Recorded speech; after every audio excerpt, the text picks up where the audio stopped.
First, I would like to invite our President, Matale Clinical Society, Dr. Chathurika, to deliver the welcome speech.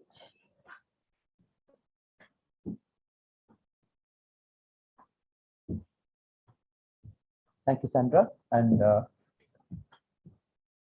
good morning. And I take this opportunity to welcome the distinguished resource person, that is Professor Ralapanawa, and Dr. Gowri Ratnayaka, along with the moderator, Dr. Chathurika Dandeniya. And indeed, I take this opportunity to thank the Dandeniya Med School Alumni Association for selecting us to be part of their regional clinical meeting. And today's topic will be on the management of common non-communicable diseases at the primary care setting. So without further ado, I think we will crack on with our program. And incidentally, this is the first clinical meeting of the new council. So we are indeed honored for being the host of the PeMSAA regional meeting. Thank you very much.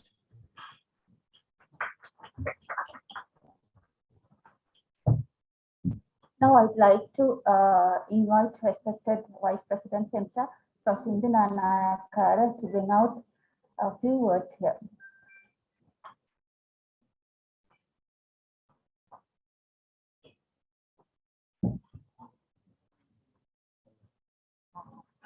I hope you can see me. I hate podium. Right. It's lovely to be here and represent PeMSAA today. As you know, our president of PeMSAA could not be with you today because of some health issues. Welcome to the first regional clinical meeting of PeMSAA in the PeMSAA new council. Well, PeMSAA is not a new organization. It's actually 30 years old.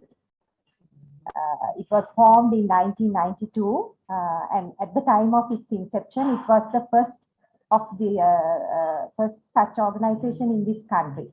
At that time, we had 7 medical schools, but we are the only people who had an alumni association. And the oldest medical faculty, Colombo, also formed its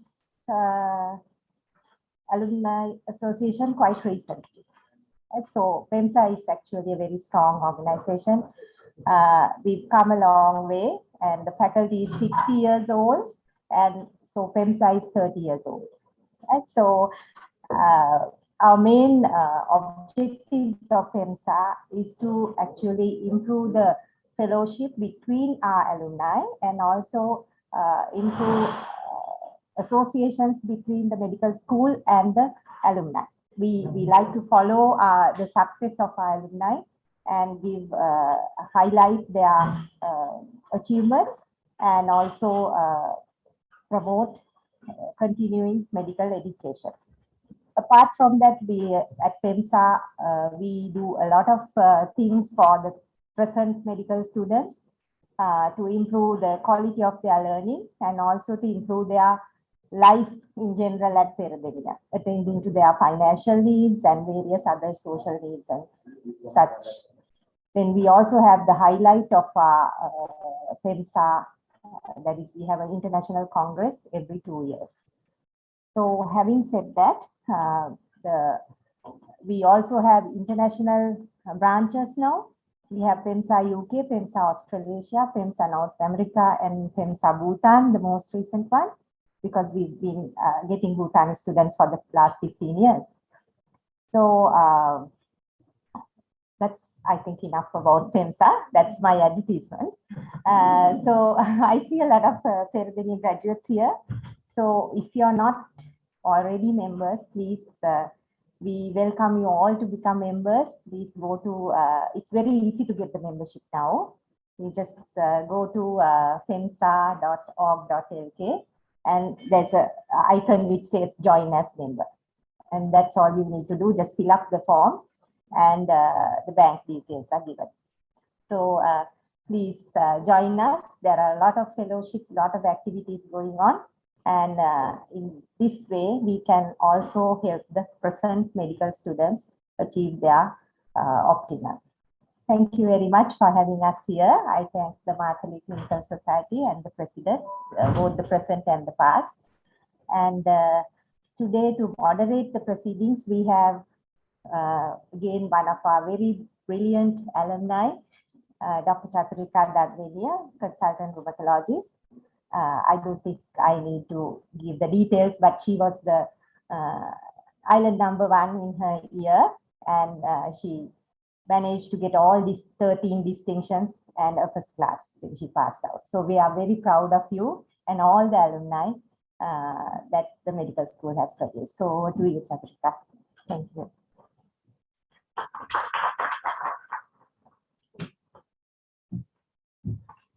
Thank you, madam, for that very kind introduction. So good afternoon, all, and welcome to the regional clinical meeting organized by the PeMSAA as the first one of the year 2022 in collaboration with the Matale Clinical Society. The focus of the discussion today, as was introduced, is going to be about management of non-communicable diseases, the common ones in the primary care setting. So we have two very experienced, distinguished speakers to adorn the occasion. And without further ado, let me introduce the first speaker for the day, Professor Udaya Ralapanawa. Professor Ralapanawa is a senior consultant physician and professor in medicine at the Department of Medicine, Faculty of Medicine, University of Ratnayaka. Following a very illustrious career as an undergraduate with winning many awards, he passed out in 1996 with a second-class honors and a distinction and a gold medal in medicine. And then he obtained an MD in medicine from the University of Colombo in 2003. And his overseas post-MD training was in medicine and cardiology units in the Lincolnshire Foundation Trust in the UK. And following his service as a consultant physician across the country, he joined the Department of Medicine at his alma mater as a senior lecturer in 2013. He has over 45 publications in peer-reviewed local and international journals and more than 70 abstracts presented at national and international fora. He was promoted to Professor in Medicine in 2017, and currently he acts as the head of the department since 2021. His area of special interest is non-communicable diseases. So he has all the qualifications to come and speak to you here today. And his extensive work on non-communicable diseases won him the K. Rajaswari Memorial Oration, awarded by the Ceylon College of Physicians in 2018. And he's also the founding president of the Sri Lanka Hypertension Society. I would now like to hand over to you, sir, to enlighten the audience on management of hypertension in primary care.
Good morning. Thank you very much, Chathurika, for your kind word of introduction. And first of all, I would like to thank Matale Clinical Society and PeMSAA for inviting me for this lecture. So when you talk about non-communicable disease, so one common thing is a common risk factors. So all the non-communicable disease what we discussed today, the diabetes mellitus, hypertension, ischemic heart disease, cancers, respiratory diseases, all have common pathology. That's why WHO, the approach to combat these diseases, target these common risk factors. When you target common risk factors, you can achieve control of most of the non-communicable diseases. As you know, before this COVID epidemic, the main the main problem we had, even the government, is to tackle this non-communicable diseases. Now, because of the COVID, we can see the attention to non-communicable disease is now less. And the management of patients with non-communicable disease also hampered because of this COVID epidemic. And now, as a doctors, treating doctors, always we have to make sure our patients with non-communicable diseases are getting adequate care and treatment during this pandemic also. So today my objective is hypertension, to discuss about in primary care setting management.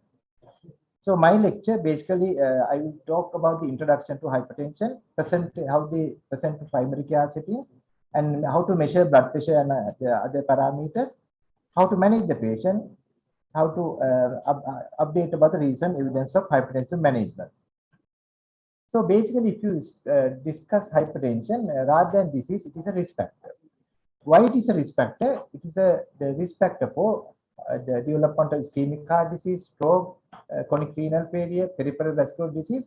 So it is a mainly risk factor. When you control this risk factor, we can achieve or prevent development of target organ damage. And most importantly, the hypertension is undiagnosed most of the people. For example, diabetes, when the patient present with thirst, the polyuria, and those symptoms, you know, patient is having diabetes. But unfortunately, hypertension doesn't show any symptoms as such. So a lot of people say, when I'm having headache, it's a hypertension, but not always that. So this is one disease and a silent killer. This is a silent killer. That's why it is called as a silent killer, because till you develop the nasty thing, you don't get symptoms. So that's why we have to be careful when you are dealing with high blood pressure. When you see the global situation, 1.13 billion globally having high blood pressure, and according to 2015 guideline, the census, 1 in 4 men and 1 in 5 women, the adult people, are in high blood pressure. So when you consider this group here, now there are about maybe 50 or 60 adult people. So out of that, 1/5 having risk of hypertension, 1/4 men having risk of having the high blood pressure. So it is a fairly undiagnosed condition which need proper attention globally. Other important thing is that now high blood pressure, initially it was a disease of developed countries or Western population. But now figures show the transient trend from high economic to low economic region, including Southeast Asia, where Sri Lanka. So in Sri Lankan setup, what is the available evidence? Sri Lanka, the prevalence of hypertension is 18.8% in male and 19.3% in female. And again, only 22% of the diagnosed hypertensions are adequately controlled. That means you diagnose the condition, but they are not under proper control. And again, only about 6 to 15% of the diagnosed hypertension are adequately evaluated for the risk factors and the target organ damage. So the hypertension we have to do a lot in Sri Lanka in future. So when you consider high blood pressure, when the blood pressure rising from 120/80, that's the desirable blood pressure or good blood pressure. When it rising from 120/80 to 140/90, the risk of cardiovascular diseases, that is a death from stroke and heart disease, is double. When it is rising up to 180/110, this risk is multiplied by 8 times. So it is a high risk factor for these diseases. So what are the diseases or end organ damage related to high blood pressure? It can cause myocardial infarction, coronary artery disease, hypertensive encephalopathy, cerebral hemorrhage, preeclampsia and eclampsia in pregnancy, stroke, chronic kidney failure, blindness, aortic aneurysm, gangrene of the lower extremities, heart failure, left ventricular hypertrophy. So these are the problem. If you don't control this high blood pressure, the patient will face in future. So when the basic physiology, the blood pressure depends on the blood volume, vascular resistance to pressure, and the heart stroke volume. The blood pressure depends on the cardiac output and stroke volume. So remember, anything which can increase cardiac output, anything which can increase the systemic vascular resistance can increase high blood pressure. And your cardiac output depends on the heart rate and stroke volume. So any patient whose heart rate is going up, again, you can see according to this formula, blood pressure can go up. So these are the basic principles when we are managing high blood pressure. So the regulation of blood pressure in body, mainly there are three systems. The acute stage, the sympathetic nervous system response. And the most important hypertension control mechanism is renin-angiotensin aldosterone system. This is very important system in body to regulate blood pressure. And also the kidney respond to renin-angiotensin system, and it secretes aldosterone and ADH according to the demand. So this RAS system, this is a very important pathway that you have to remember, because this is the main mechanism where body blood pressure regulates. And also, this is the main target area when you are developing and treating the high blood pressure. You can see a lot of antihypertensive treatment are targeted to control this RAS system.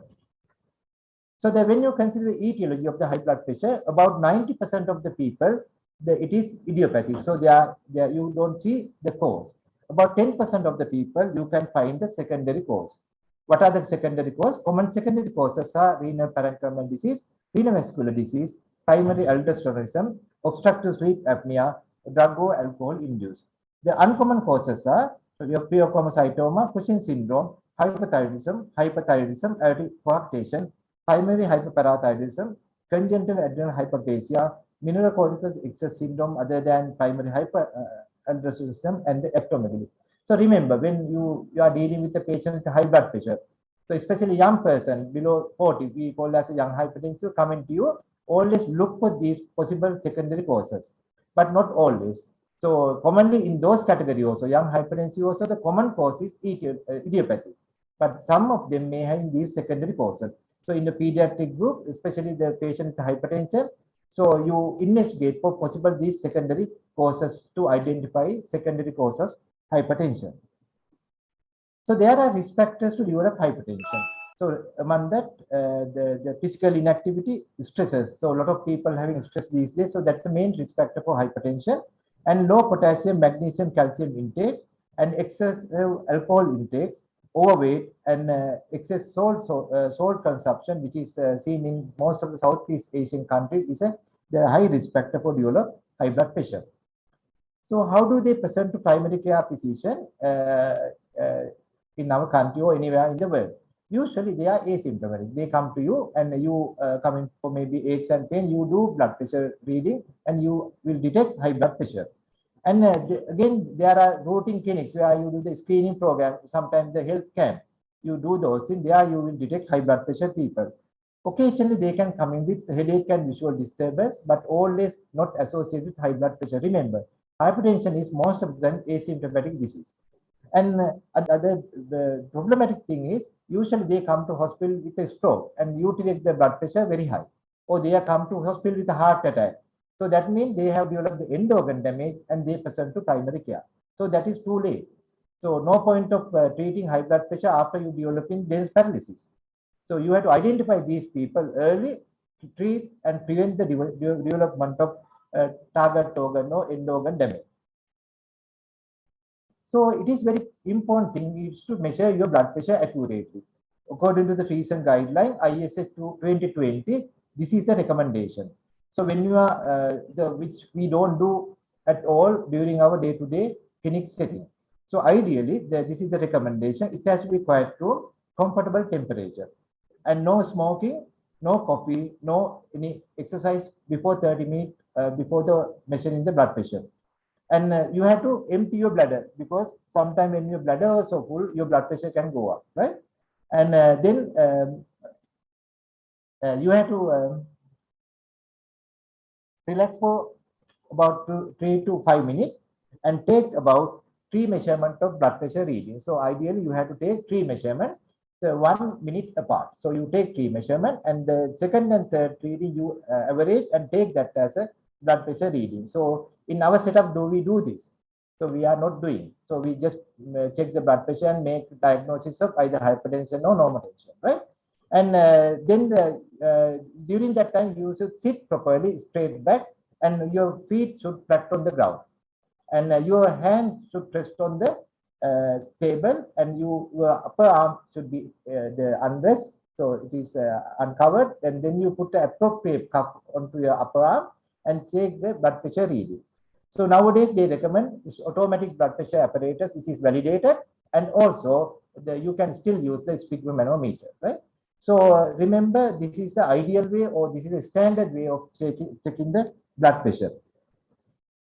So as I said, the upper arm at the level of the heart, appropriate size of the cup, especially the bladder. You know, the cup, inside there's a bladder, you know, the rubber part that should cover at least about 80% of your hand circumference.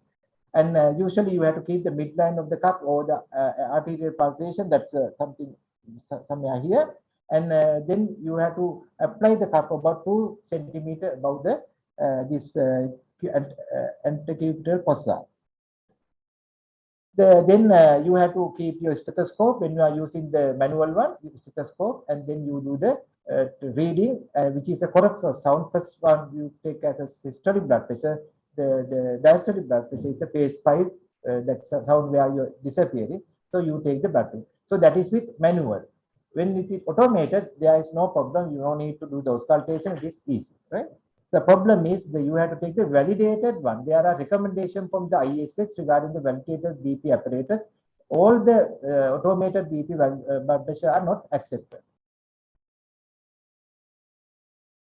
So in some situation, you have seen the patient come into clinic, their blood pressure is high, their blood pressure at home is normal. So this is what we call as a white coat effect.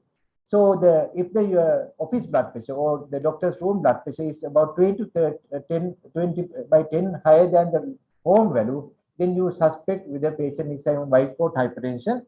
Then you recommend them to have the home self blood pressure measurement. Nowadays, a lot of people are having this blood pressure apparatus, but only problem whether they are validated one. So then ask them to bring the summary or the records of the blood pressure measurement, and you compare with your reading. If the home blood pressure is persistently low and your office blood pressure is high, then you label it as a white coat hypertension. Another way of measuring blood pressure is an ambulated blood pressure measurement. That is, we do for 24-hour period basically. So it is recommended for patients with white coat hypertension and apparent drug resistant people, episodic hypertensive patients, and there are hypotensive symptoms while on the treatment. So this is available in hospitals. Our unit also it is available. And the outside it is cost about maybe 3,000 to 4,000, right? So this is you can get down to your hospital also if you need. This is very good way to diagnose high blood pressure. So having said that, it is very important to define the high blood pressure. You know, there are various guidelines and various colleges giving different guidelines in different times. So it is confusing for the junior doctors and even the senior doctors, which one to follow. So going to our experience, I think the most latest one, the 2020 ISX guideline is easy, simplified version of this guideline. So I recommend you follow this guideline when you are dealing with your hypertensive patient. Accordingly, the hypertension patient, when the blood pressure is above 140/90, we define those are high blood pressure.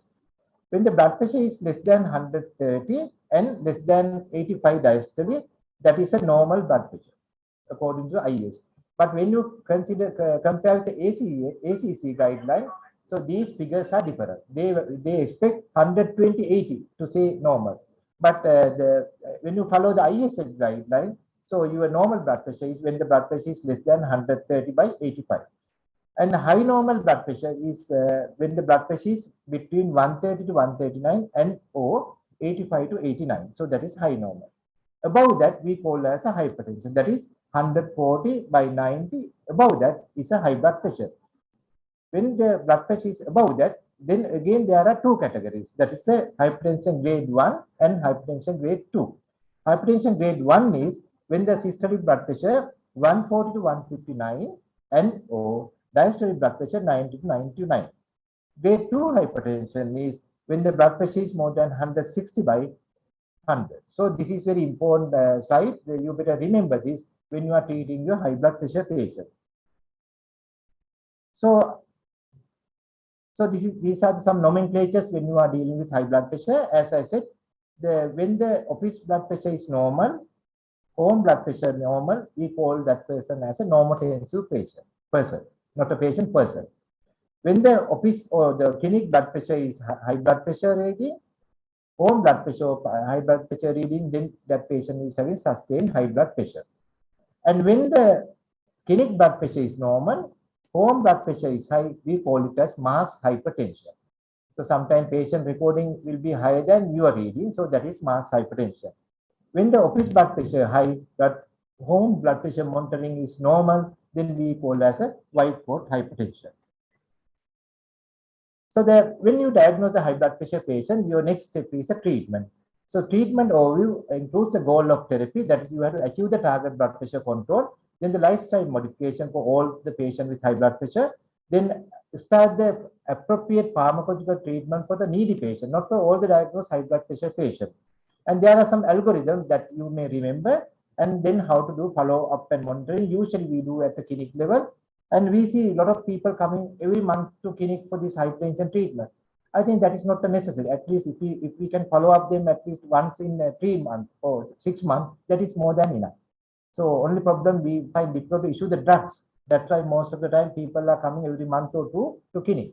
But hypertension management, if you given the proper education, if they have facilities to monitor blood pressure at least once a month, that is more than enough when you are monitoring the blood pressure patient, when you are treating the blood pressure patient. So why should we treat high blood pressure? What are the evidence? So treating high blood pressure, you can reduce the stroke incidence by 35 to 40%, and myocardial infarction you can reduce by 20 to 25%. Heart failure you can reduce by 50%. So nowadays I think you may agree with me. You see a lot of patients with heart failure. So one of the commonest reason is the long-standing high blood pressure. And in addition to that, we are treating MI patients properly nowadays. They survive, they end up with heart failure. So a heart failure is another rising epidemic in Sri Lanka because our population also aging. So these are the evidence to say why you should treat hypertension. Decision about the management of patient with hypertension should be made based on their blood pressure level or not. That is the important thing you to remember. So sometimes the grade 1 hypertension, for all the patients with grade 1 hypertension, you don't start treatment at once. But grade 2 hypertension, yes, you have to start the treatment. So grade 1 is blood pressure reading systole 140 to 159, diastole 90 to 99. That trained people, always we no need to start antihypertensive at once. That's the important thing you have to remember. So those people, you have to assess their risk factors and the end organ damage before you make a decision to start antihypertensive treatment. Remember that in your mind. And when you are doing the patient evaluation to assess the risk factor of this patient who is having hypertension, for example, I am having high blood pressure, no other medical disease. I am 50 years old, right? Non-smoker, non-alcoholic. That's the one patient A. Then patient B is coming, 50 years, same age, smoker, alcoholic, having family history of ischemic heart disease, having diabetes, having obesity.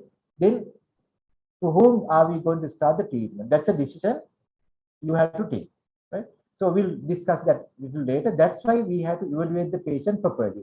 So when the patient comes into your clinic, you check the blood pressure, you see the reading and start the treatment. So that is not so.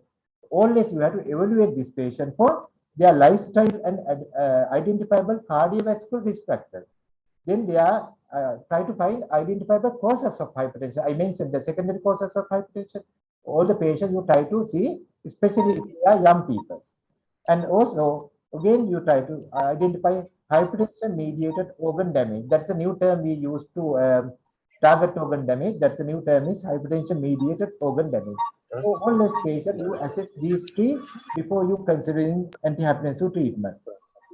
So when assessment, these are the things that you have to check. The cardiovascular risk factors, major risk factors, dyslipidemia, diabetes mellitus, age above 60, sex, men and postmenopausal women are at risk, and family history of cardiovascular disease. If women with family history of less than 65, SIBO, someone is having cardiovascular disease, that's a risk factor.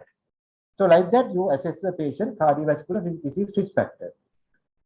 So the more than 50% of hypertensive patients have additional cardiovascular risk factor. So have you done this earlier?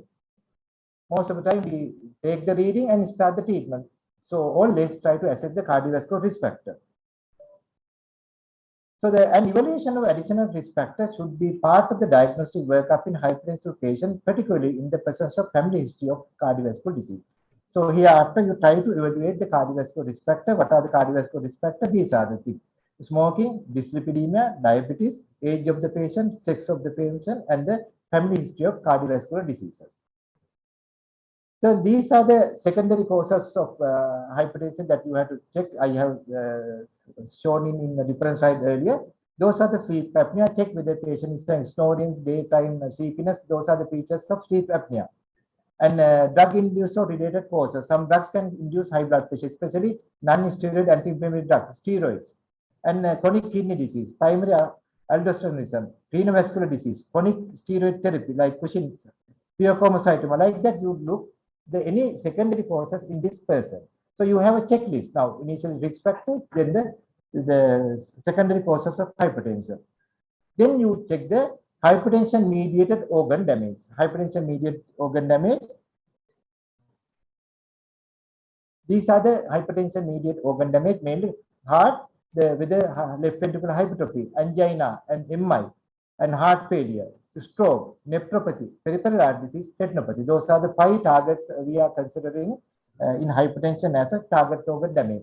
You know, when you discuss the diabetes, they have microvascular and macrovascular complications. Always you have to check that. Similarly, in a hypertensive patient, you look for target organ damage. What are the target organs?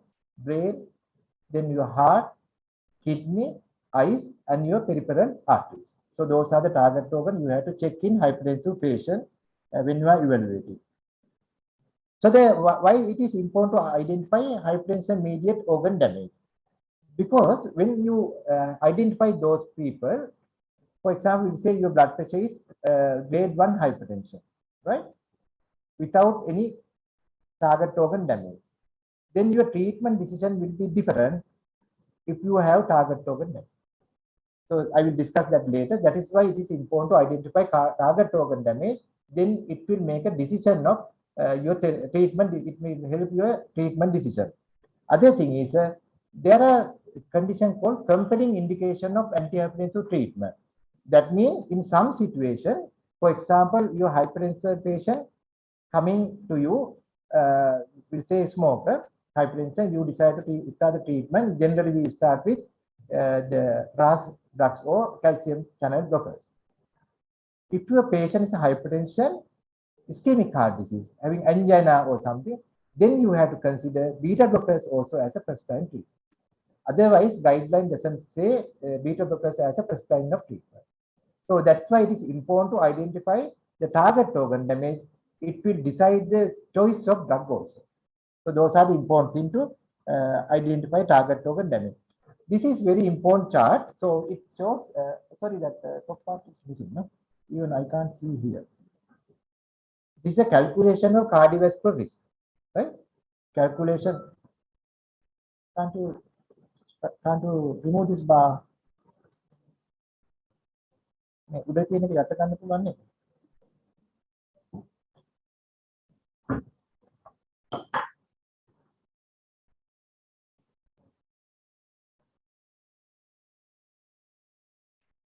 Slow down.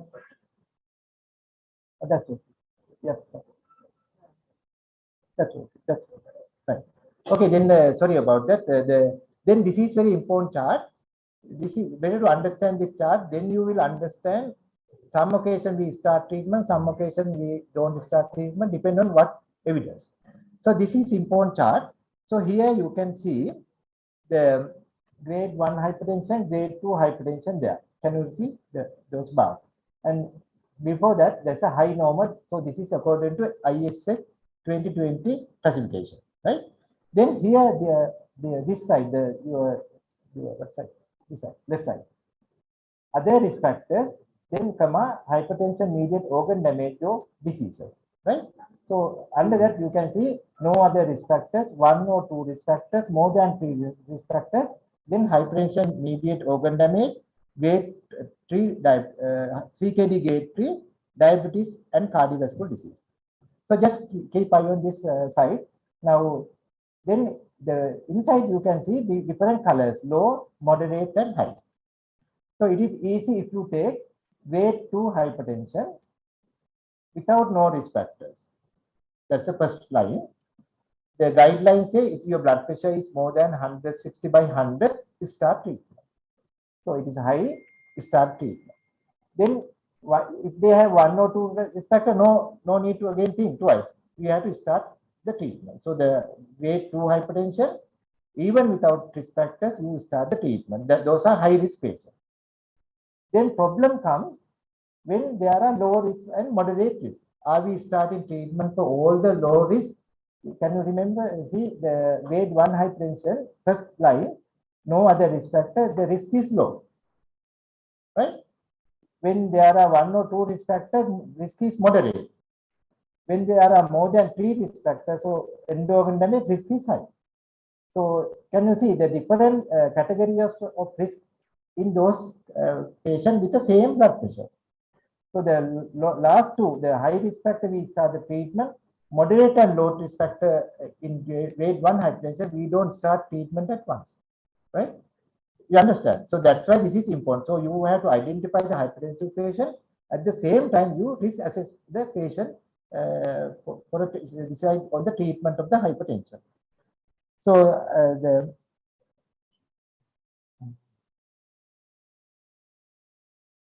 right, just keep that in mind, because next few slide, keeping this in mind is important. So when we come to medical management and nutritional approach to the management, so non-pharmaceutical management is very important. It is very easy thing. So these are the things that you can do for a non-pharmacological approach of the high blood pressure. This is for any patient with the hypertension. Address this. So avoid harmful habits, smoking, alcohol, reduce salt and high fat diet. We have to advise them to lose weight, regular exercise, diet. So what are the evidence again?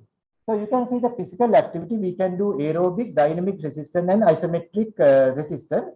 So commonly what we recommend is aerobic exercise. That's just a walking, swimming, cycling, that kind of thing is enough. No need to do the bodybuilding kind of thing to treat the hypertension, right? So always encourage them to do the basic, the walking, running, that kind of thing. So what are the evidence? In hypertensive patient, if you do about 90 to 150 minute walk per week, you can reduce blood pressure by 5 to 8 millimeter mercury. And normotensive patients also, you can reduce by 2 to 4 millimeter mercury. If you are taking the alcohol, if you can cut down the alcohol, again, if you're taking men less than 2 drinks per day and the women less than 1 drink per day, again, you can reduce the blood pressure by 4 millimeter mercury. So there are evidence. So always encourage them to do lifestyle modification. And our people, as I said, the South Asian, they are fond of eating a lot of salt. So we are adding a lot of salt to our diet. So what are the relationships between the sodium and hypertension? Especially old people, they are very sensitive to salt and develop high blood pressure. And other people like family history of hypertension, they also very sensitive to develop hypertension because of the salt.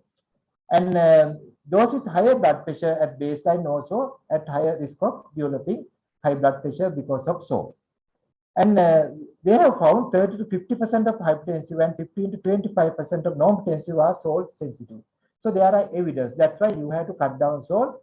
So that's why nowadays our food label, again, they're coming into market with the salt content and the sugar content. That's a good thing. When you are going to choose the whatever available in the supermarket, to always check those salt content and the sugar content before choosing.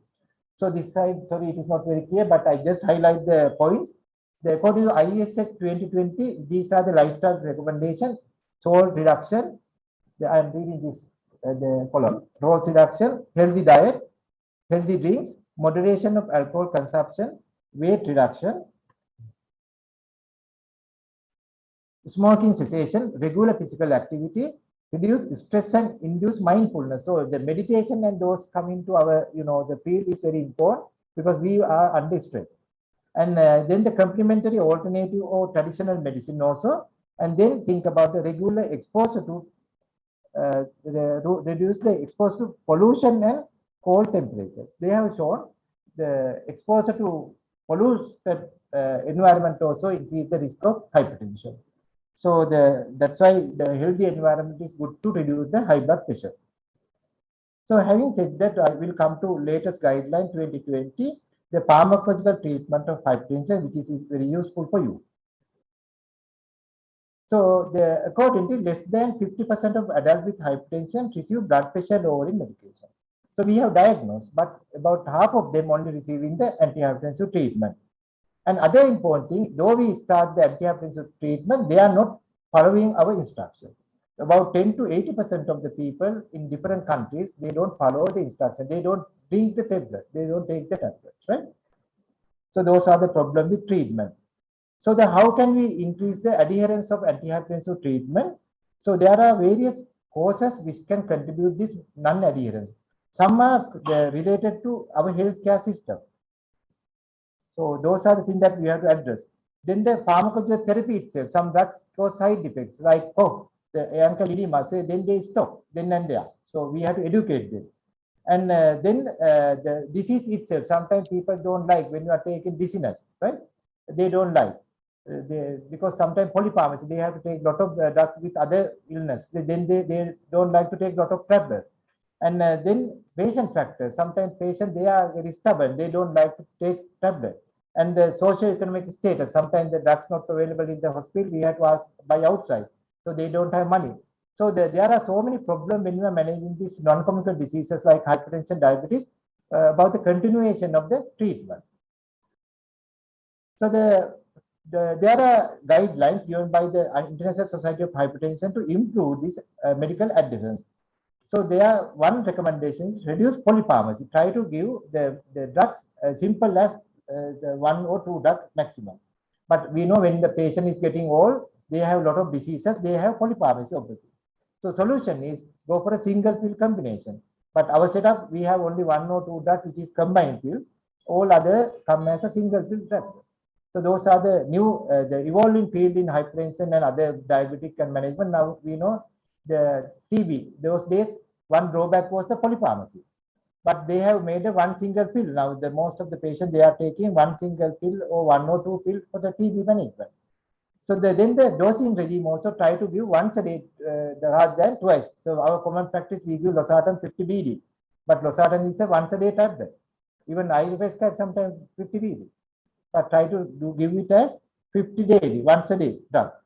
So then they try to link the adherence behavior with daily habit. You know, like what I recommend usually, take your meal at the correct time. Just after meal, take your tablet.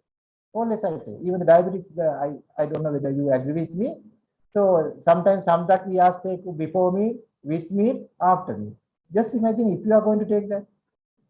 So my commonly, what I say, take your tablet into a small cup or something, go to the table, have your meal. As soon as you finish thing, you have it. That's what I recommend even for diabetic patients. But it's not correct, I know. But it will do something rather than doing nothing. And then home blood pressure monitoring. Ask them to monitor home blood pressure. Then they can check their blood pressure. But always tell them don't do it daily basis. That is nonsense, right? So some people, they monitor daily, morning and evening also. They whenever get a headache also they are monitoring. Always when you are getting headache, your answers, your blood pressure will go up, no? Right? So at least that is once a week is more than enough. That is more than enough. If you want to do once a week, that's more than enough. And ask them to bring that report to you. Then you can go to that and decide the blood pressure control, right? And then the reminder packing system, you know, dosy boxes like, you know, we have the dosy boxes, no, Saturday, Sunday, Monday, there are boxes, no, it is available in the pharmacy. You can ask them to use that kind of thing. And yes, then the electronic adherence aids, I think it is very difficult way to do the SMS daily. So very difficult, no?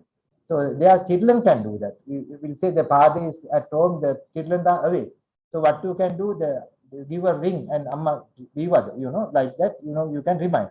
So like that, then we can think about multidisciplinary care where you can ask pharmacist people also be involved about the drug, reminding the drug treatment. So these are the recommendations given by ISS 2020. So again, I just revising the cardiovascular risk factor. This is important for next slide, next 2 slides, right? So you have to know about these cardiovascular risk factors, end organ damage, right? When you are starting treatment for high blood pressure, then you have to remember this chart, right?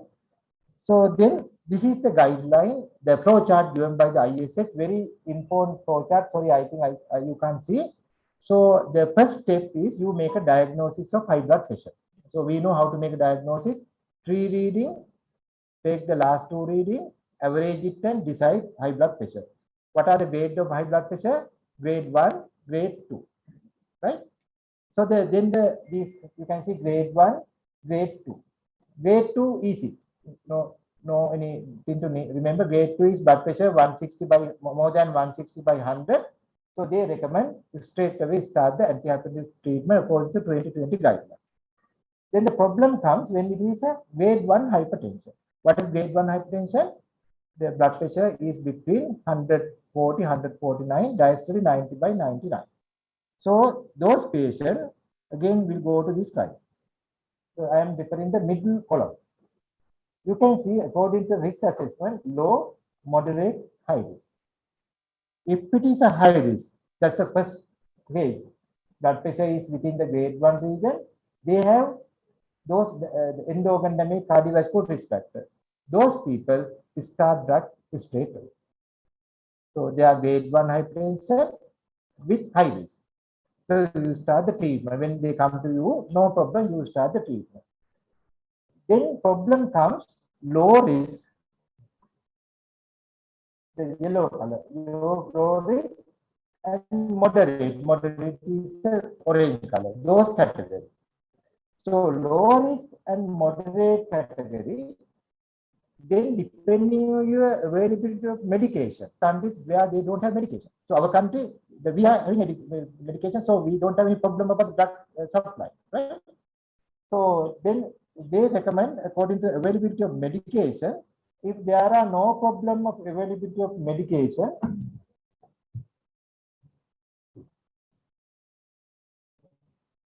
this problem is fixed, right?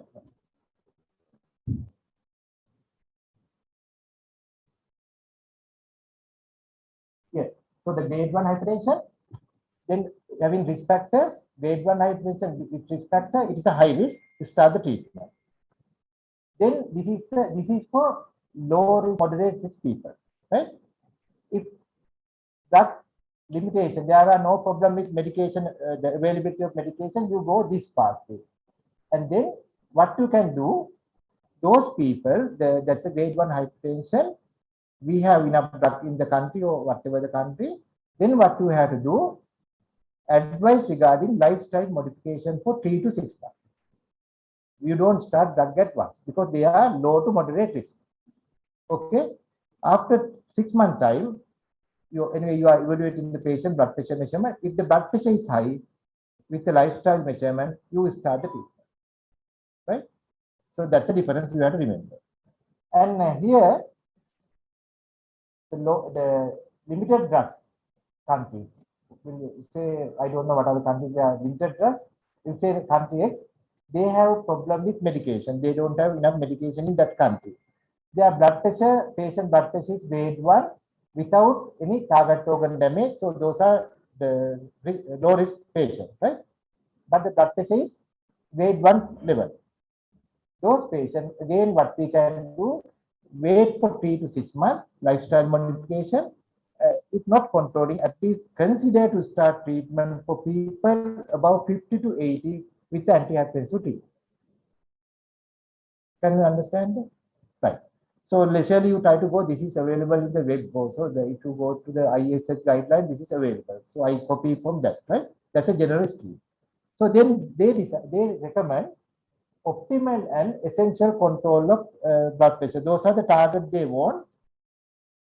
The essential target is reduction of blood pressure by 20 by 10 in a patient within 3 months time.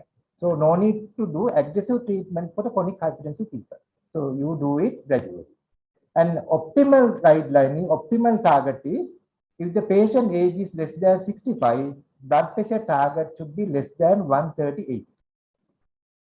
Okay, 130/80 if patient is tolerating, but make sure you are keeping blood pressure above 120/70. Don't try to bring it is more than that. Then they become symptomatic, they don't continue the medication.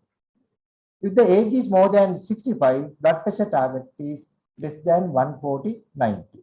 So according to ISH 2020 guidelines, so what is your target? If the patient age is less than 65, you try to reduce blood pressure to 138, not less than 127. If the age is more than 65, your target is to reduce blood pressure at least to 149. But there are some situations where you try to reduce blood pressure little less than that. I will discuss it later. But the common target is this. So we'll say your patient is 170, 100. Within 3 months time, you try to reduce blood pressure to 138. Right? If the old patient above 70, reduce to 149. I clear? Right. So when you are starting the drugs again, so this is the I'm discussing about this area. So the step 1, how do you start? Nowadays recommendation is start with the 2 drugs with low dose. For example, you can combine RAS inhibitors like AC inhibitors or losartan kite receptor blockers with calcium channel blockers low dose. So they recommend combined pill if available. Our setup, we don't have that combined pill. What we do, usually I start captor pill 12.5 BD plus amlodipine 2.5 weight. So we don't have combined, we combine like that and we start. Then monitor the blood pressure, and if the blood pressure is not controlling, then you go to second step where you optimize the treatment. That is, you give the full dose of those 2 drugs. Initially half dose, like then you give the full dose, right? If the blood pressure is still not controlled, you have to come to the third step where you add diuretics. So it is a third drug you are going to add. Now there are 3 drugs. So third drug should be diuretic, and those are the thiazide-like diuretics. Our setup, we have hydrochlorothiazide that can be used, right? So for example, we start with, we'll say AC inhibitors plus calcium channel blocker, low dose, increase the dose to optimum dose.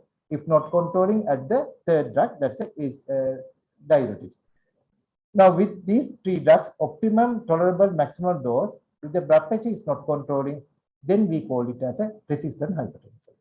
Then you have to consider as being the 4th drug. 4th drug, usually that is spironolactone or some other drug, right? So those are the management steps when you are adding the medication. Our setup, we don't have combined pill, but our future target should be to get down the combined pill to your hospital, right? So this is the blood pressure, this thing, and there are some comorbidities and compelling indication where you have to consider the special drugs in hypertensive patients, because those patients are common in our setup. I will quickly go to those. The first thing is hypertension and coronary artery disease. Can you bring it down?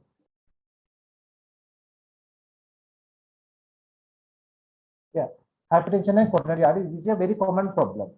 So the target is, if the blood pressure, when you are treating, you have to bring down to 130/80. The acute coronary syndrome and the chronic ischemic patient, your target is, when you are treating those ischemic heart disease patients, reduce to 130/80.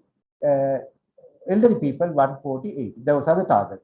And their lipid lowering target should be LDL cholesterol less than 55. So we have to reduce a lot, right? Then the hypertension and PV score, again the same. Blood pressure target should be less than 130/80.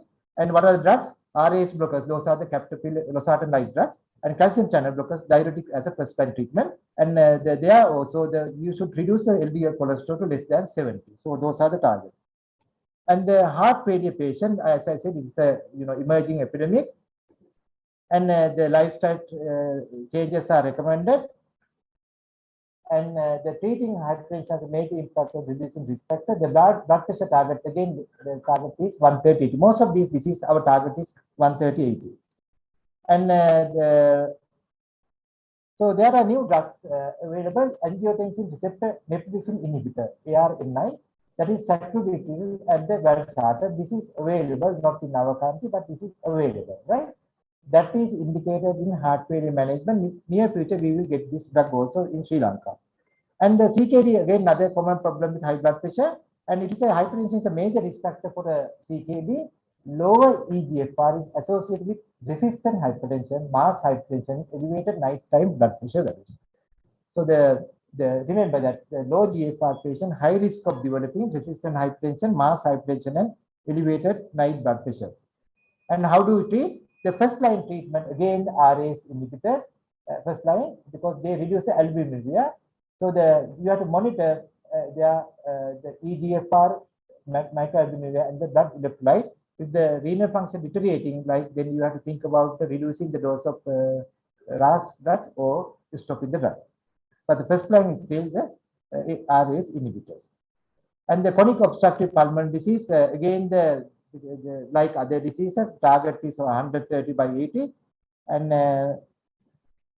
what are the drugs commonly used? We can use with again the ARB like losartan. Even they haven't mentioned like AC inhibitors in this one, but they mentioned mainly about ARBs and calcium channel blockers and diuretics. Those are the drugs for your hypertensive patient with COPD.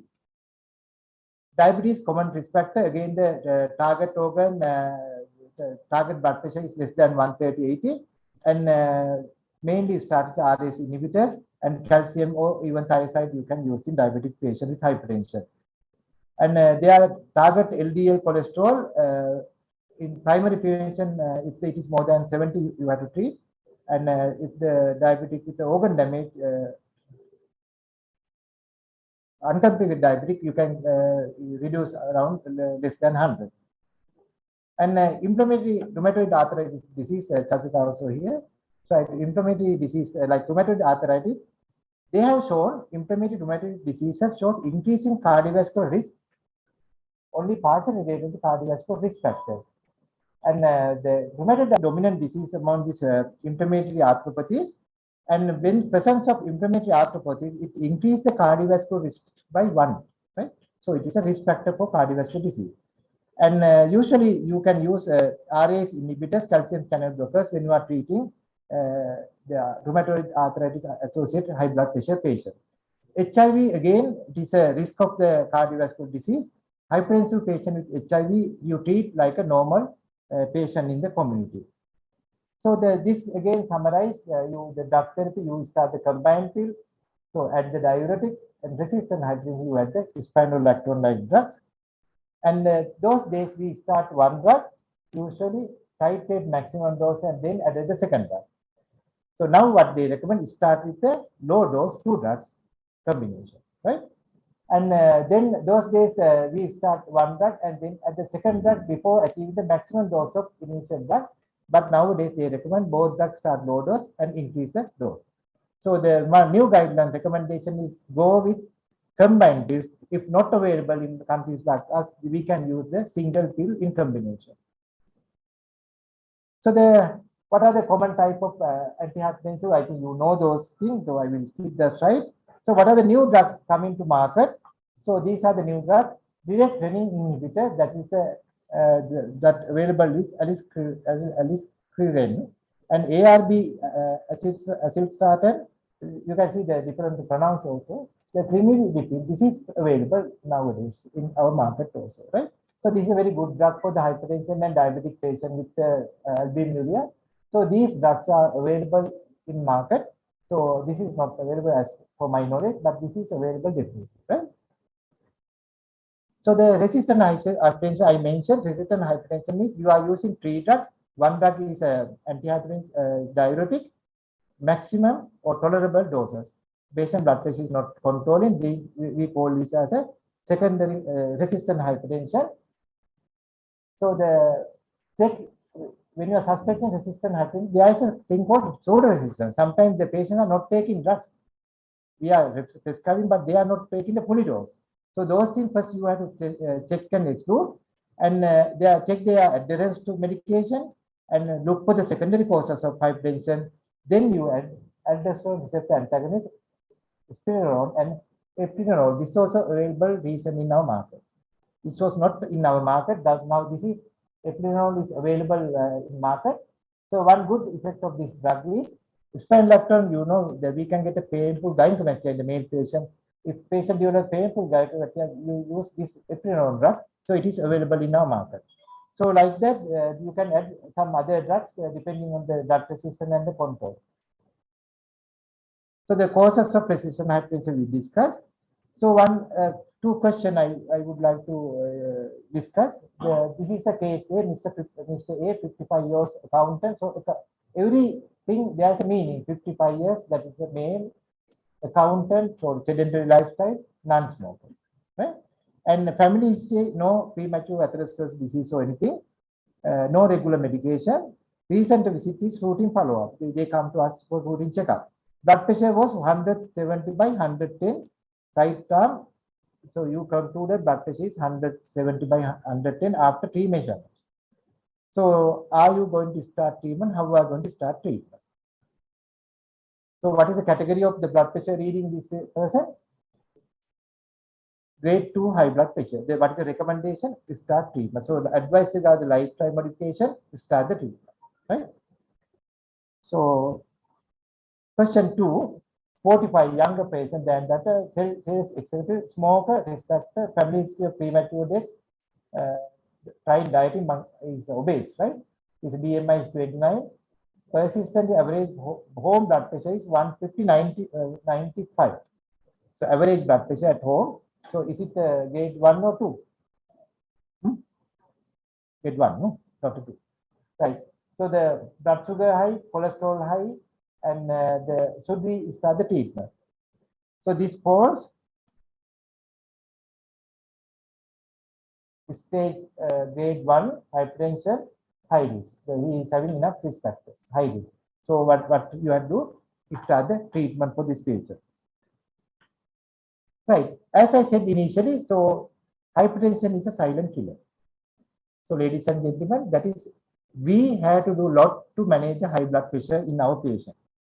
Because of that, we relaunched our hypertension society in 2019, and now it is a functional body in Sri Lanka. So Sri Lanka, we have Sri Lanka Hypertension Society.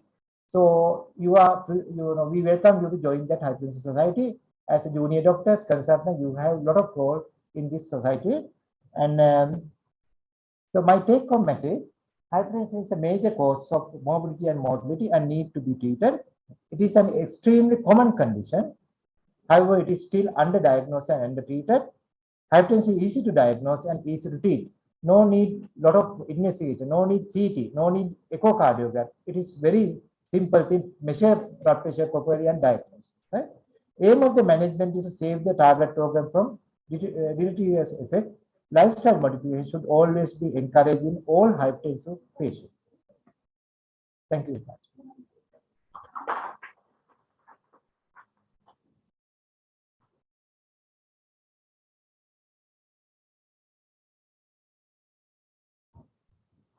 Thank you very much, sir, for that speech. I would like to invite the audience to open for questions. If you have any questions, if you raise the arm, I can pass the mic over to you. And until the audience is ready with the questions, I would like to ask a question. You mentioned for DASH when you're talking about the non-pharmacological management. Could you tell the audience more about it? Right. DASH stands for dietary approach to the hypertension management. The DASH basically dietary approach to reduce the blood pressure, right? So that is a basically Western-based studies, done these studies, and then they recommend DASH diet. It is basically based on something like, it is more rich with calcium, magnesium, and potassium, right? They have a lot of grains, the less starch, less sweet tea. So like, usual food pyramid for the diabetic patient. So most of the time, they contain vegetable, green color thing, and pulses, that kind of thing. So you have some idea, no? That the DASH is. They have shown if you follow the DASH diet, within few weeks time, your blood pressure can go down. I have one PhD student. We are now adapting the DASH model to Sri Lanka. So we are doing one study. The PhD student is doing that. So we have formulated the DASH equivalent to Sri Lankan setup because we have to introduce something for Sri Lanka, and we are doing the follow-up study. So within few years time, we can get the result of that also. Dash is for the hyper. It is a dash for hypertension. That is a dash for special diet for hypertension. Thank you, ma'am. And talking about hypertension in primary care in Sri Lanka, what do you think are the challenges in managing hypertension? But as I said, our health system is super, no argument. So the health staff, our system, I think even better than UK system, right? So it is a super. Only thing, our time for the patient, that's a one drawback. We don't have enough time to address the problem of the patient. So we don't. If they're telling, even I don't talk so many things with the patient, but I give the salient thing. But that's one important aspect that we have to improve. That is a doctor-patient ratio. So we have to, if we can reduce the doctor-patient ratio, that is a good thing to improve our health system further. But when you considering the patient, more other countries, they know the patient, they don't have time to, they don't get a time to go to a consultant. Our system, even private or hospitals, they can come and meet consultant, they can come and meet a senior doctor. So the one problem is this doctor-patient ratio. And our hospital, even I check, most of the time our hospital, they do have basic drugs for hypertension, right? So only thing we are using a lot of polypharmacy. So we are not using the maximum tolerable dose in our setup. We use the nifedipine, for example, you can use 40 BD. But most of the time we just give 20 BD. And captopril you can use 50 TDs. But most of the time we use the low dose. Right, I think those things, we have to have a regular education sessions like this to update our junior doctors, the key people in managing the clinic level and the hospital level and even the private practice. So I think the hypertension no need to come to the hospital setup all the time. So there are problematic patients. Other patients can be managed in the rural hospital and even the peripheral hospital. And education, adherence to drug, and the follow-up at least once a 3 months or once a 6 months is enough. That's why my idea. Okay.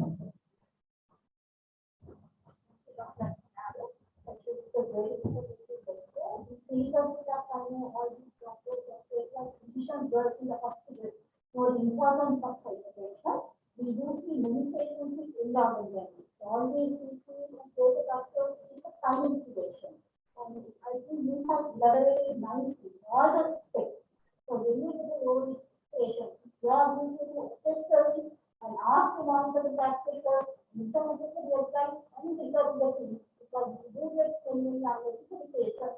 With the mild blood pressure, they are just hanging around asking for treatment.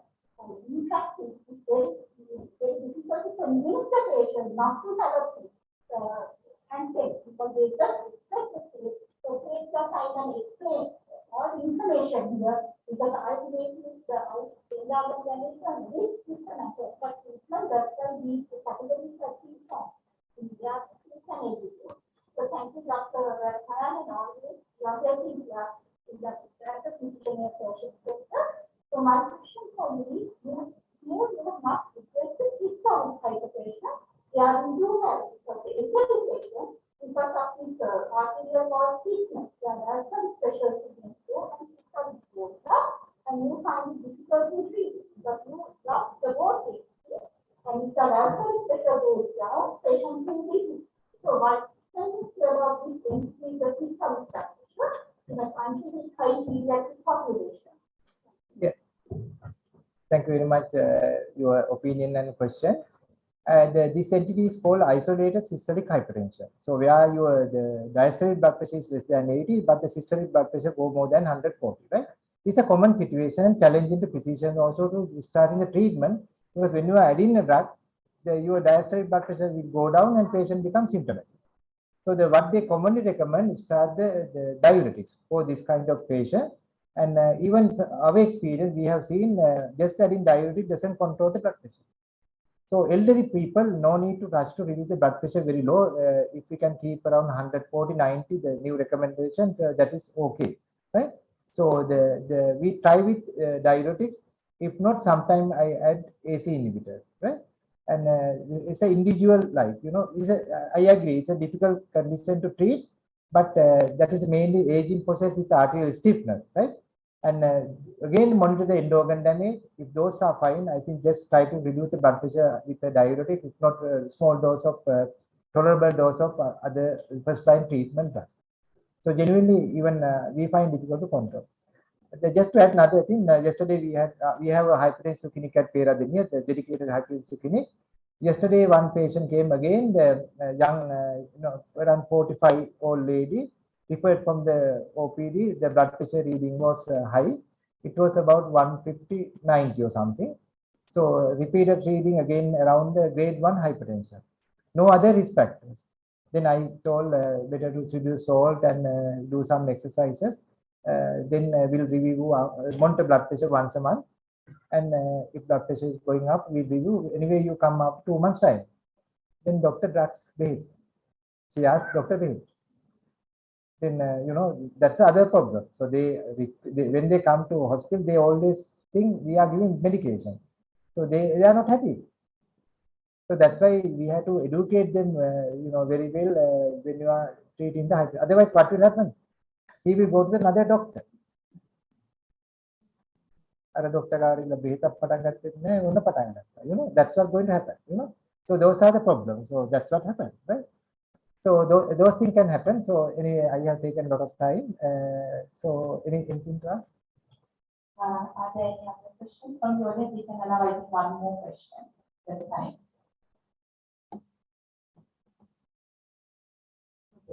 Yeah, some further questions because Prof. Ralapanawa has some other commitments that he has to go to. I would like to cordially invite the Vice President of the Center for the Patient Untitled to present the certificate of application.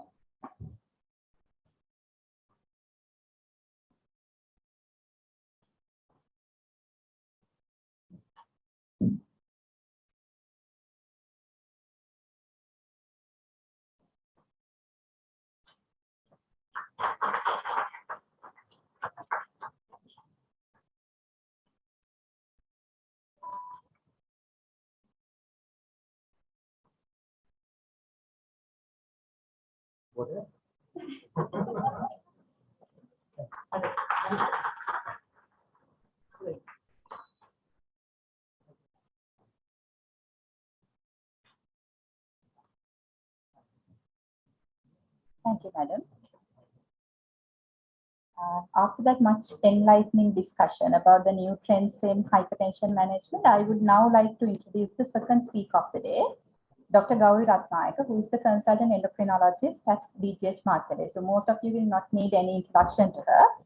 So her professional qualifications are many and include MBBS from Colombo, MD from Colombo, MRCP UK, MRCP Edinburgh, as well as MRCP Diabetes and Endocrinology from the UK.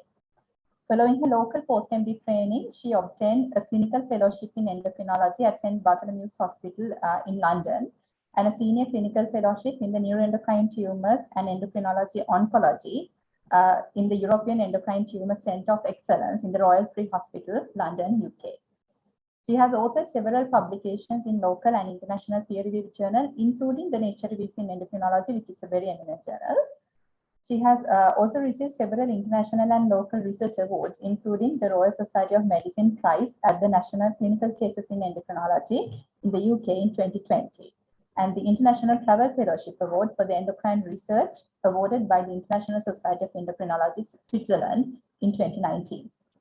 Her areas of special interest are neuroendocrine tumors, endocrine oncology, and obesity.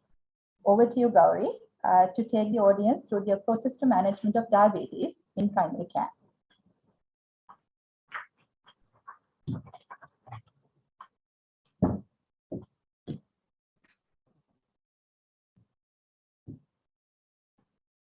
Thank you, Chathurika, for those kind words of introduction. So first of all, I would like to thank PeMSAA President and the council members, and also the Matale Clinical Society Council, past council members, president, and the past president. So my task today is to talk to you about managing type 2 diabetes mellitus in primary care. So for the next 30 minutes, I would be answering these three questions. One is how to diagnose diabetes mellitus, and how to diagnose type 2 diabetes mellitus, and how to treat type 2 diabetes. So, when diagnosing diabetes mellitus, there is a set of criteria that we use. This is the latest criteria published by the American Diabetes Association in 2022. So, if the fasting plasma glucose is more than 126, or the 2-hour plasma glucose on a standard 75 gram oral glucose tolerance test is more than 200 milligrams per deciliter, or if the HbA1c is more than 6.5%, you could diagnose diabetes. However, ladies and gentlemen, being said that, to diagnose diabetes, you need at least 2 tests. So you could either repeat the test in the same sample, blood sample obtained by the person, or you can do which is not quite convenient in our setting, or you could do another test. However, in a patient who has symptoms of hyperglycemia, mainly the osmotic symptoms, or if the patient has got admitted with an hyperglycemic emergency, then a mere random blood sugar of plasma glucose of more than 200 milligrams per deciliter is sufficient to arrive at a diagnosis of diabetes. Mind you, this is plasma glucose, not the capillary blood sugar. Right. Saying that, let's now move to the classification of diabetes. So diabetes is not always type 2 diabetes. There are type 1 diabetes, there is type 2 diabetes, which we commonly see, and then there is this other specific types of diabetes, which I would speak to you in the next, and gestational diabetes mellitus. So we know type 1 diabetes is due to beta cell destruction, and there is an absolute insulin deficiency. And in type 2 diabetes, it is predominantly insulin resistance. However, there is a relative insulin deficiency as well. So, sorry about this long list. So, if I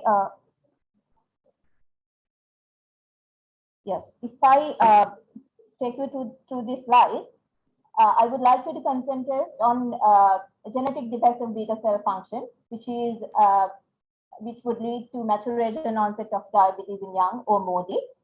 And then comes the diseases of the exocrine pancreas, where chronic pancreatitis leads to diabetes. And steroids are known to cause diabetes, and certain endocrinopathies such as acromegaly and Cushing's disease are known to cause diabetes. Then there are certain uncommon forms of immune-mediated diabetes, which we actually call as LADA, which stands for late autoimmune diabetes in adults. Well, this is a bit of a crowded slide. I would like you to concentrate mainly on what I have highlighted in purple. So as I mentioned, not every diabetes is a type 2 diabetes. There are certain other forms of diabetes like type 1, type 2, MODY, and LADA.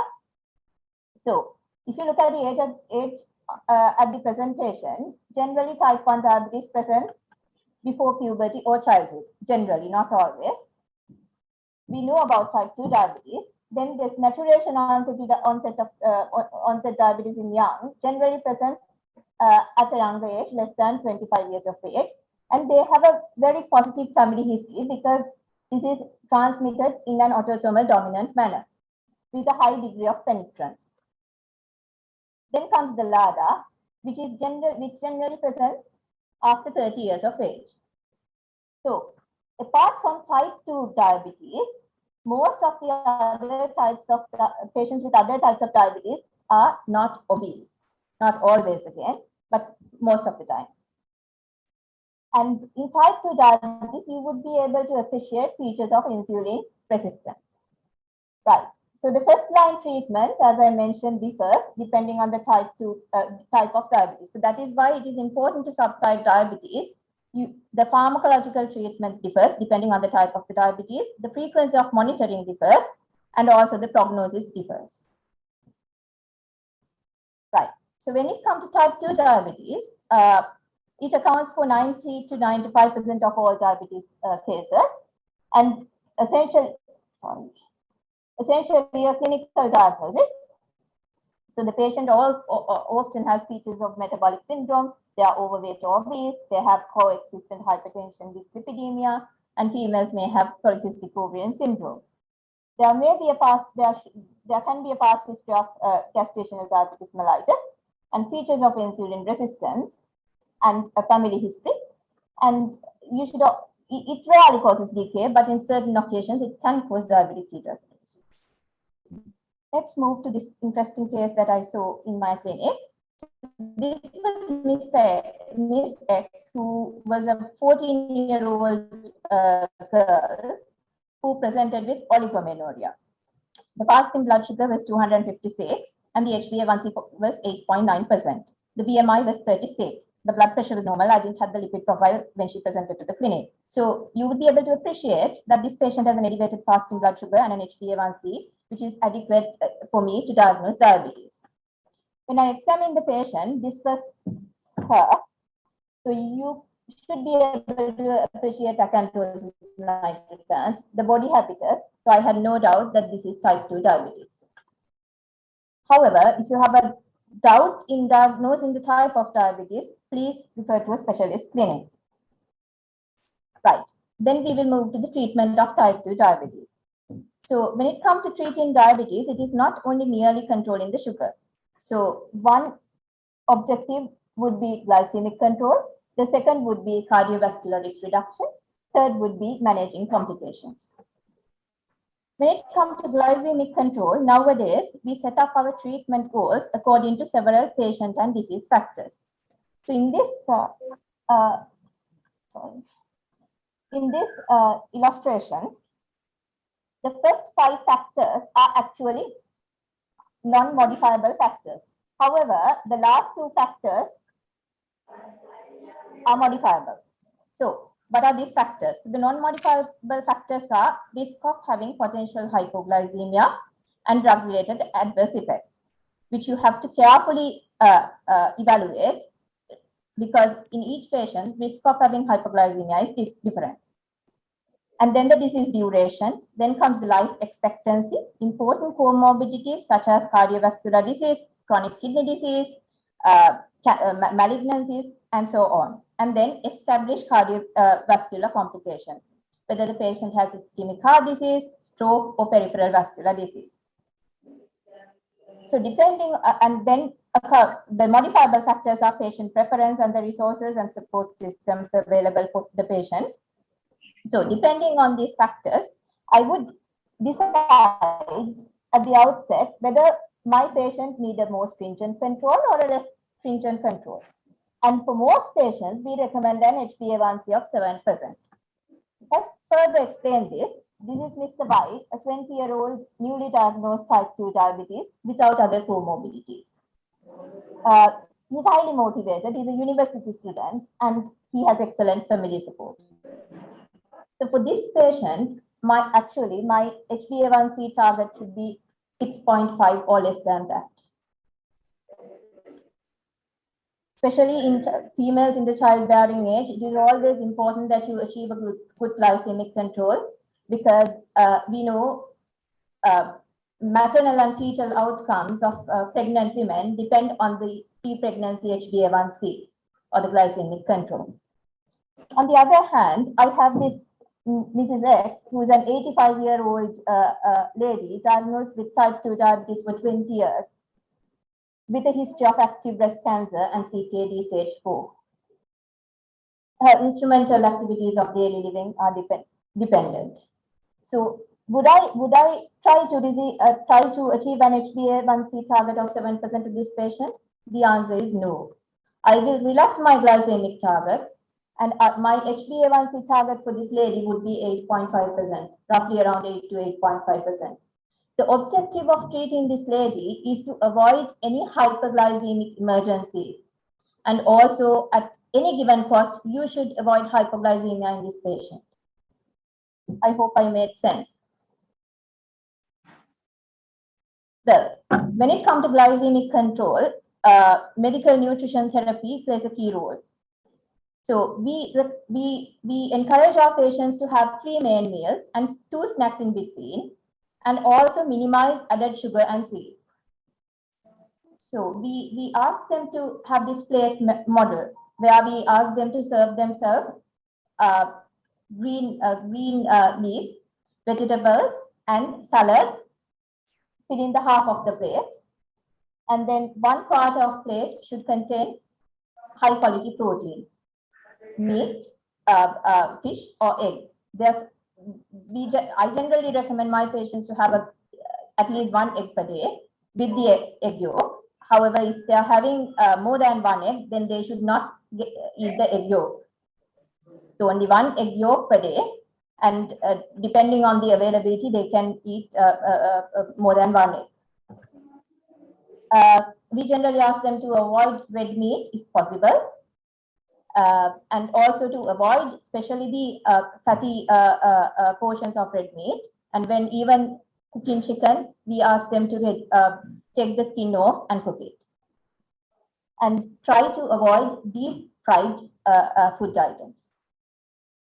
So one part of the plate should be the staple food or rice. Now we as a nation, we are fond of rice and we try to fill our plate with a lot of rice. So the often when you describe this to a patient, the question would be, well, will I feel hungry? Of course, you won't feel hungry if you add good quality protein to your diet and also increase the vegetable content in your diet. So especially you should instruct patients to have protein for the breakfast, which we don't usually do. Taking protein to the breakfast would actually increase your satiety and would reduce the food intake throughout the day. So carbohydrate, when it comes to carbohydrates, any rice, pasta or noodles should be taken at a portion of 1 teacup. You should try and minimize the carbohydrate as much as possible. Now we are fond of having the dessert soon after our main meal. If you ask a patient, they generally eat rice and curries for lunch, and then they eat 1 or 2 bananas. So what happens when you eat bananas is that now this line shows the glycemic exertions after eating carbohydrate meal. But when you eat a banana, what will happen is your sugars will rise rapidly because it's all because of the glycemic load. So what we should instruct our patient is to not to eat the banana soon after lunch, but he or she can eat it as a snack to the tea time. So your dessert should be reserved as a snack item for tea time or in the morning or in the evening. Right. Then comes the aerobic exercises. We generally recommend our patients to engage in aerobic exercise activities for at least 30 minutes per day on at least 5 days per week. This is the minimum requirement. And then comes the anaerobic exercises. Earlier, we used to give a time frame, but now we don't recommend a time frame according to the latest guideline. We recommend them to do anaerobic exercises on at least 2 days per week. And always instruct them to quit smoke and cut down alcohol to the safe limits. Well, how should we select an anti-diabetic medication? There are several things that we consider when we are selecting an anti-diabetic medication to a patient. One is the efficacy of the drug. Second would be cardiovascular benefits, because nowadays all the newer anti-glycemic agents should undergo cardiovascular safety trials, and they should prove their cardiovascular safety before coming to the market. And then the effects on weight and also the side effect profile. Sorry about this crowded slide. So metformin is still the first line in managing type 2 diabetes, along with the lifestyle modifications and medical nutrition therapy.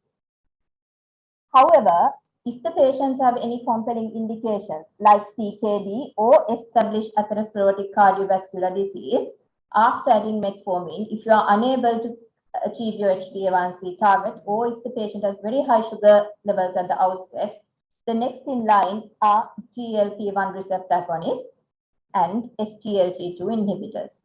SGLT2 inhibitors are favored over GLP-1 receptor agonists if the patient has heart failure or CKD. SGLT2 inhibitors are not available in the government sector, but they are available in the private sector at a cost of about between 40 to 120 rupees per tablet.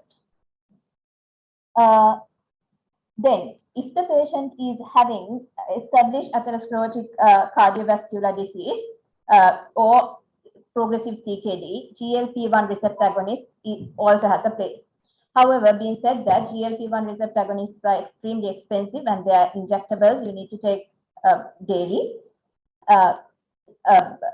Available in Sri Lanka in the private sector, but most of the patients can't afford because the lowest possible dose cost about 13,000 per month. Right. Then there is this population of patients who have obesity, where you need to reduce weight. So we know some oral hypoglycemic agents cause weight gain. For an example, sulfonylureas are known to cause weight gain. Metformin and DPP-4 inhibitor like sitagliptin are weight neutral medications. Then SGLT2 inhibitors and GLP-1 receptor agonists are known to cause weight loss. Out of which SGLT2 inhibitors are not recommended as a anti-obesity medication per se, but GLP-1 receptor agonists are registered as an anti-obesity medication. So therefore, if the patient could afford, go for GLP-1 receptor agonists. In other patients, you could start with metformin, and the second line of choice depends on your personal preferences, patient factors, and so on. So you could go for either for a DPP-4 inhibitor, or you could go for a something like pioglitazone or sulfonylurea. If the patient has osmotic symptoms with a random blood sugar of more than 300, or if the HbA1c is around 9.5%, we generally start the patient on basal insulin at the outset. If it is uncontrollable, the next line of therapy would be either adding a single dose of soluble insulin to cover the biggest meal, or else, if that is also not possible, you have to go either twice daily mixed insulin or basal bolus regimen. Right. So if your patient is having any of these compelling indications such as established cardiovascular disease, heart failure, or CKD, or if they are obese and willing to reduce their weight, please, it is always better to refer to a specialist clinic. When it comes to cardiovascular risk reduction, you should always advise the patient to quit smoking and cut down alcohol to safe limits. Being said that, when reducing the cardiovascular risk in patients with diabetes, we have to achieve a good glycemic control. We should make sure that the blood pressure is well controlled, and we should control their lipids, and also we should try and add the best medications, best available medications which have proven to be cardiovascularly safe for these patients. So when it comes to cardiovascular risk reduction, Professor Ralapanawa also showed a cardiovascular risk assessment chart. I actually sort of showing you the WHO cardiovascular disease risk assessment chart because it is validated for Sri Lanka. So based on this, to your right hand side, this is the blood pressure levels. Sorry about the small font. And in the bottom, you have the cholesterol levels, and this is the age of the patient. So when it comes to WHO cardiovascular risk reduction chart, there is a special chart for diabetes. So you should use this and try to calculate the 10-year cardiovascular risk for your patient. Based on the cardiovascular risk, the management of hypertension again differs, which was nicely mentioned by Professor Ralapanawa, so I would not rather go into the details of that. But I should mention that if the patient with diabetes also having nephropathy, that your antihypertensives of choice should be an ACE inhibitor or an ARB. The second line, who should be a calcium channel blocker, is the diltiazem, verapamil, or clinidipine. If still you are unable to control the blood pressure and or albuminuria, you can go for an aldosterone receptor antagonist like spironolactone. Now there are newer ones, however, they are not available in Sri Lanka. eplerenone is available. There are certain fourth generation non-steroidal aldosterone receptor antagonists which are not available, but which have shown superior efficacy over the rest of the medications. So the targets would differ depending on the atherosclerotic cardiovascular disease risk. If the 10-year risk is more than 15%, the target should be less than 130/80. If the 10-year risk is less than 15%, your blood pressure target should be less than 140/90. And being said about these medications, it is always important to promote dietary and lifestyle modifications. Professor Ralapanawa clearly mentioned about the DASH diet, and the dietary salt intake should be around 2 grams per day. Dyslipidemia. Well, diabetes is known to cause elevated triglyceride levels, elevated LDL levels, and low HDL levels. So when it comes to cardiovascular risk reduction, we are mainly focusing on the LDL cholesterol. So depending on how much the cholesterol is lowered by the statins, we divide them into high intensity statin versus moderate intensity statins. However, after controlling the LDL, if the triglycerides are high, especially if the triglyceride is around 500, then please refer to the specialist clinic for to lower the triglyceride levels. So for primary prevention, for a patient between 40 to 75 years without any atherosclerotic cardiovascular risk factors, you could start on a moderate intensity statin, and the LDL target is around 100. For those with a younger patient with a single risk factor, there is no definitive evidence. It all depends on your clinical decision.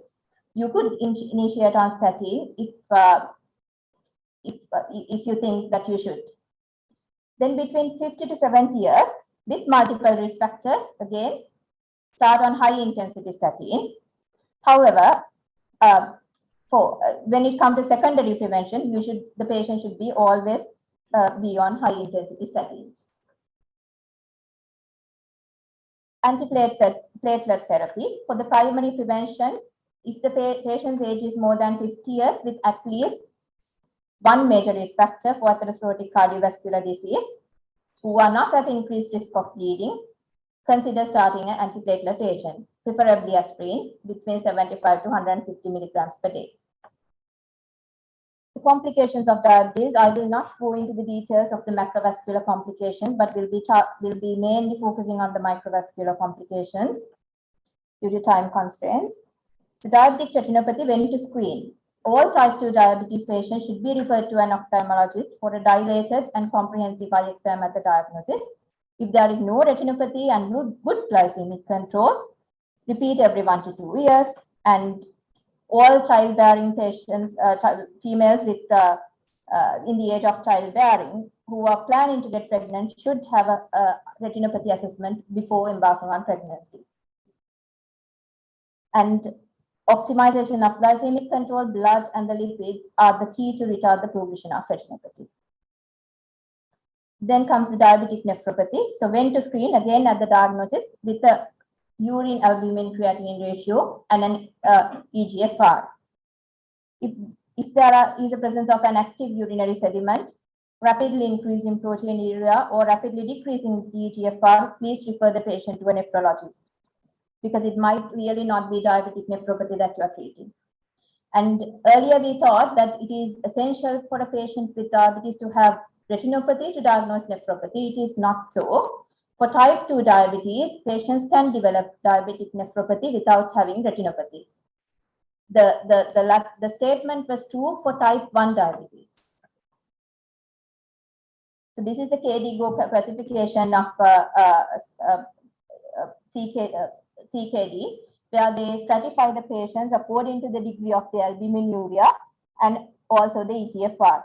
So any patient who is having macroalbuminuria should be referred to the nephrologist, and also nephrologist or to a specialized clinic. And also patients with grade 4 and grade 5, which means if the EGFR is less than 30, you should refer to the nephrology clinic.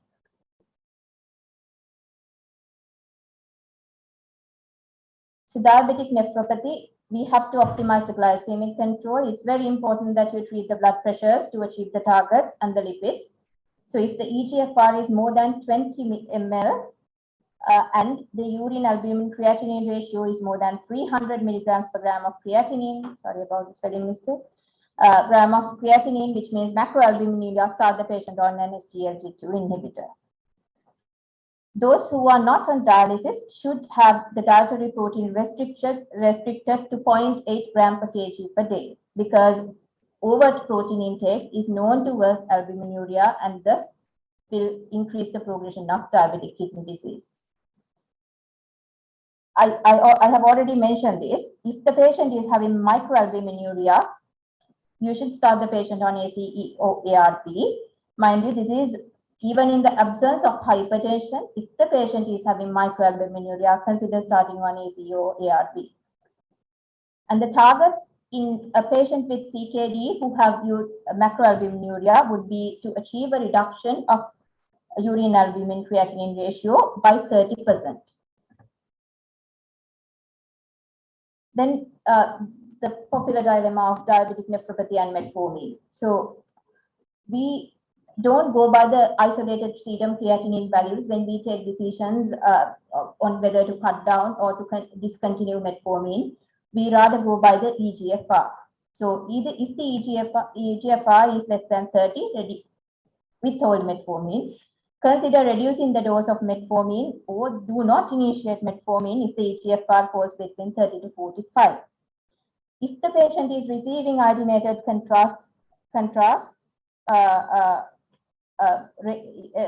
reagent for a CT scan, temporarily discontinue metformin if his or her eGFR is between 30 to 60. If not, you don't have to. Diabetic foot. So every 20 seconds worldwide, a person undergoes amputation because of a diabetic foot. So it is a very serious problem. When should you screen? All the patients should undergo an assessment for peripheral neuropathy and a detailed foot assessment at the diagnosis of type 2 diabetes. So the foot contains the skin, the muscles and the skeletal system and nerves and vessels. It's very simple. So in the skin, look for any color discolorations, look for callosities, look for infection. There could be infection between toe webs. There could be infection of the toenails. Then look for deformity. There could be toeing of the clothes. There could be, hallux formation and a lot of deformities, and also Charcot joints. Also look for muscle wasting. Then when it comes to neurological examination, we use the 10-gram monofilament test to look for loss of protective sensation, where we generally check about 10 points in the foot. And check for the vibration sense using 128 Hertz tuning fork and also ankle reflexes. Then comes the vessels. So look for dorsalis pedis and posterior tibial. If one pulse is enough, that is fine, if provided that the patient is asymptomatic. And if needed, you can also do an ankle brachial index. This is a patient who had a callus here. She ignored it and she had very poorly controlled diabetes, and this is the status when she came to the clinic. So diabetic foot, depending on your examination, you can risk categorize the diabetic foot. So if no risk factors present, then review annually, examine again annually. But if moderate risk, if the patient falls into the moderate risk category, which is defined as presence of deformity, neuropathy, or non-critical ischemia, review every 6 monthly. If the patient is having high risk foot, which means there was a previous history of ulcer, amputation, or if the patient is on renal replacement therapy, or with non-critical ischemia with deformity or callus, review every 3 monthly. Ulcerated foot needs active care. The surgical colleagues might know about the thin bad score and how to further risk categorize and treat. So ideally, these patients should be managed in a specialized clinic those who have moderate high risk or ulcerated foot. So these are my references. So the take-home messages, ladies and gentlemen, would be not that every diabetes patient is type 2 diabetes, and nutrition plays a key role in management of type 2 diabetes. When you are choosing pharmacological agents, try to risk stratify patients according to the comorbidities and try to give the best available therapy for the patient. Look at your patient's feet. Thank you.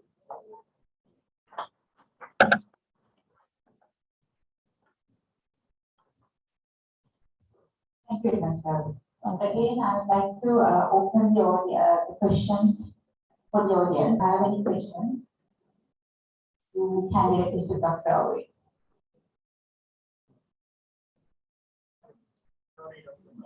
Hello, madam.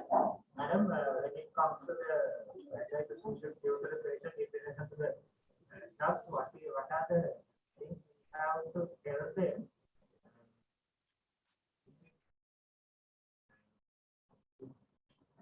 The meal time, I mean, what are the drugs we have asked them to take before the meal? What are the drugs they have to take? Well, that's a very, Professor Ralapanawa already addressed that question. So I generally don't ask my patients to take medicines, before the meal, after the meal, and it's very difficult. Apart from insulin, I just ask them to take their medicines.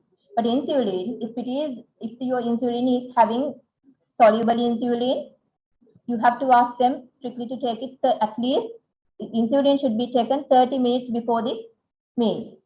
And if the patient is on a rapid-acting insulin, rapid-acting insulin analog, like Lispro or glutazine or something, or aspart, then patient could take it at least 10 minutes before the meal or along with the meal. So that is the only place where I advise my patients to time with the meal. Otherwise, I don't ask patients to time with the meal. People are busy. It's very difficult for a person who's going to office or even for a housewife to, they keep the clock and the food in front of you and to take medicines. That will definitely reduce your compliance. There are questions from one of the two listeners. Hello, madam. Yes. Madam, I just want to ask, if the patient is having diabetic, is it okay to prescribe HCT? Yes, the simple answer is yes. However, we know HCT can cause hyperglycemia, but it doesn't merely say that you can't. Diabetes is a contraindication to prescribe HCT. But when it comes to cardiovascular, if the patient is having cardiovascular disease and diabetes and hypertension, I would rather go for a long-acting thiazide like diuretic, like indapamide, rather than HCT. Okay. I hope I answered your question. Okay. And madam, other thing is, when the patient is having diabetic along with the CKD, is it okay to prescribe metformin 250 or 500 milligrams, 250 milligram or 500? When the patient is having diabetes along with the CKD. Well, I think I clearly mentioned it. So if the eGFR is less than 30, stop metformin. Okay. eGFR is between 30 to 45, then reduce the baseline dose to 50%. Half the dose. Okay. And madam, other thing is, when we prescribing as the third line drug, is it okay to use sitagliptin or carbos? Which is the best one? It depends on the glycemic goals that you're going to, your glycemic targets. And it depends on the physician's preference as well as the patient's preference. So acarbose is, if I'm correct, is very expensive, but sitagliptin is freely available in the government sector. So why not give sitagliptin? Why should you give acarbose? But give what is available and what is efficacious and also cheapest. So if you look at sitagliptin, DPP4 inhibitors, they have shown to be cardiovascular neutral. But acarbose, I really don't know whether there are studies to say that it is cardiovascularly safe. Okay, right. Thank you, madam. I think given that we have run out of time also, we will have to stop the session for today. This is a very interesting speech, Gowri. Thank you very much. So I will hand over to the team from the Matale Clinical Society to conclude the session. Thank you. Before winding up the session, I would like to invite our President, Dr.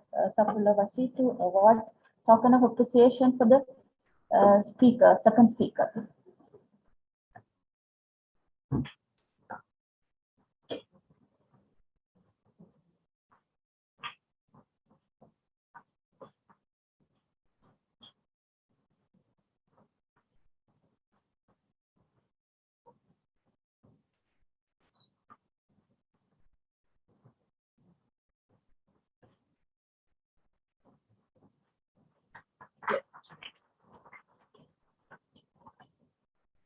And I'd like to invite Dr.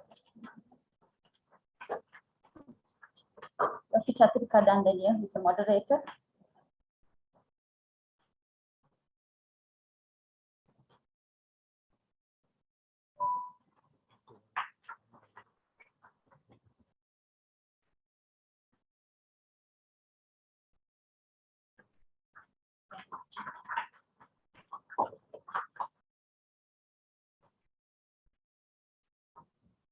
Okay,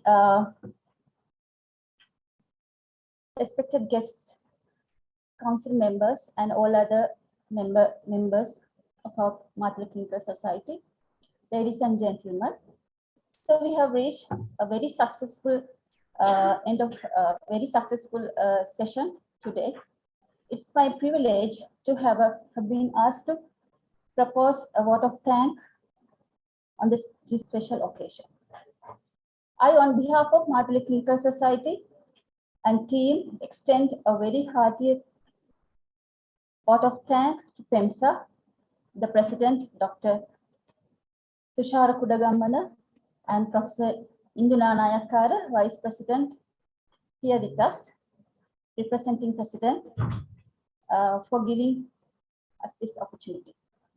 A big thank to our Professor Udaya Ralapanawa, who is a professor in medicine, for gracing our important work and sharing sea of knowledge with us today. Further, we are very grateful to Dr. Gowri Ratnayaka for demonstrating her outstanding knowledge and her enthusiasm on the field of endocrinology and giving a very good experience of her. I may like to express my sincere thanks to Dr. Chathurika Dandeniya, moderator of this session today, and giving an excellent coverage. I also wish to express my gratitude to Dr. Vasana Kiridena, she was the coordinator, and this collaborative session, it ran actually very smoothly. I must thank Dr. Manil Peris and Dr. Tushari Vangaratna, past president and past vice president, who was the figurehead of today's program. It's an honor for us that you all being with us, and also the people who join via Zoom with this program. And I'm happy to express my thank to the team who did great job in decorating the hall and technical handling and the photography. I'm very much thank today sponsor Glaxo. Without their generous financial support, it won't be possible to organize this event very successfully. I must mention our sense of appreciation for the people who was back in the stage, Mr. Vijayasekara and Mrs. Nirosha and the cleaning staff in Matale Hospital for supporting in many ways, and all if I missed anybody. Finally, we hope to have similar events in future with collaboration with the PeMSAA. And at last, our aspiration is to make this great knowledge into practice for the benefit of the people in the country. And that's our ultimate goal as Matale Clinical Society. So now we have ended up the session. Have a good day.